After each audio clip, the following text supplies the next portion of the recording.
Hello friends, मेरा नाम भूमिका पटेल है और मैं जिप्सा फर्स्ट एड ट्रेनिंग सेंटर में फर्स्ट एड ट्रेनर हूँ। आज हम जानेंगे कि जब कभी कोई माइनर इंजरी होती है, जैसे कि माइनर स्ट्रेन है या माइनर स्प्रेन है या अदर इंजरीज़ है, उस केस में आपको क्या करना है, क्या फ़र्स्ट एड देना है। तो उस फर्स्ट एड को हम लोग प्राइस बोलते हैं। P stand for protection, R stand for rest, I stand for ice, C stand for compression and E stand for elevation. देखिए, ये एक स्टेप है और इसी को हमको फॉलो करना है। देखिए, सबसे पहला स्टेप है प्रोटेक्शन। तो जब कभी हमको इंजरी होती है तो हमारा पहला काम है कि हम उस पार्ट को प्रोटेक्ट करें ताकि फर्दर इंजरी नहीं हो। आपको उस पार्ट को प्रॉपर सपोर्ट देना है और उसको इमोबिलाइज कर देना है ताकि उसका मूवमेंट रुक जाए, और आपको उसको प्रॉपर सपोर्ट देना है ताकि इंजरी अभी और नहीं बढ़े।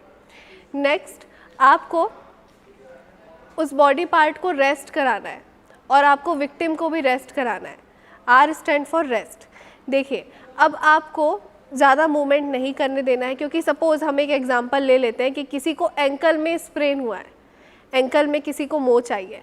अब उस कंडीशन में अगर वो उसी एंकल पे अपना मूवमेंट करना चाहेगा, उस पार्ट को यूज़ करना चाहेगा, तो उससे क्या होगा, वो स्प्रेन बढ़ सकता है, लिगामेंट फ्रैक्चर हो सकता है। तो इसलिए क्या करना ज़रूरी है, उस कंडीशन में हमको उस पार्ट से रेस्ट कराना है। उसका जो मूवमेंट है उसको बिल्कुल ही कट ऑफ कर देना है, ठीक है। उस पार्ट से हम बिल्कुल भी मूवमेंट करने नहीं देंगे। जो भी इंजर्ड एक्सट्रीमिटी है हम उसको रेस्ट के पोजीशन में रखेंगे और विक्टिम को भी बोलेंगे कि आप ज़्यादा मूवमेंट नहीं कीजिए, आप ज़्यादा से ज़्यादा रेस्ट कीजिए ताकि ये रिकवरी प्रमोट करेगा। Next, I stand for ice.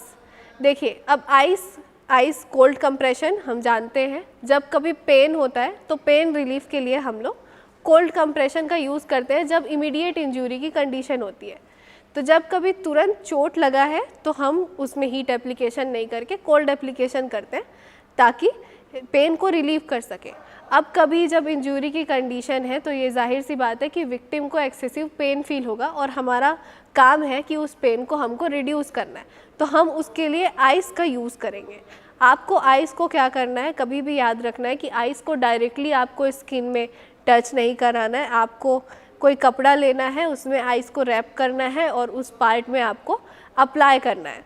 अगर आपके पास आइस अवेलेबल नहीं है तो कोई ऐसा बैग, कोई ऐसा वेजिटेबल से भरा हुआ आइस वाला बैग, ऐसा आप यूज़ कर सकते हैं। कोई भी ठंडा चीज़ आप यूज़ कर सकते हैं या आप वाटर से कोल्ड कंप्रेस बना के यूज़ कर सकते हैं।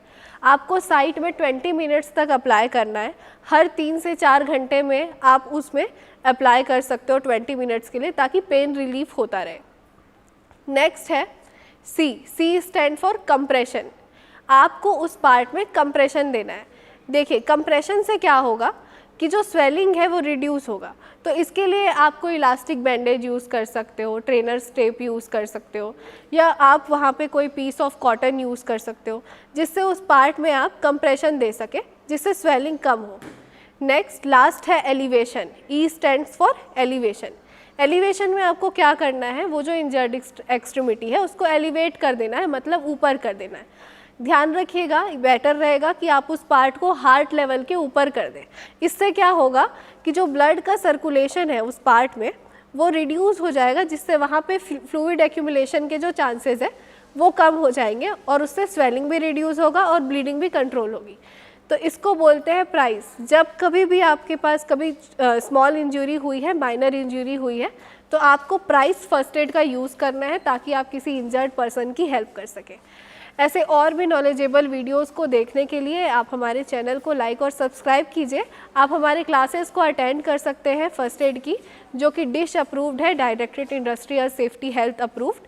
तो आप हमारी उन क्लासेस को भी कर सकते हैं। उसके लिए हमारा जो कॉन्टैक्ट है वो डिस्क्रिप्शन में है। Thank you.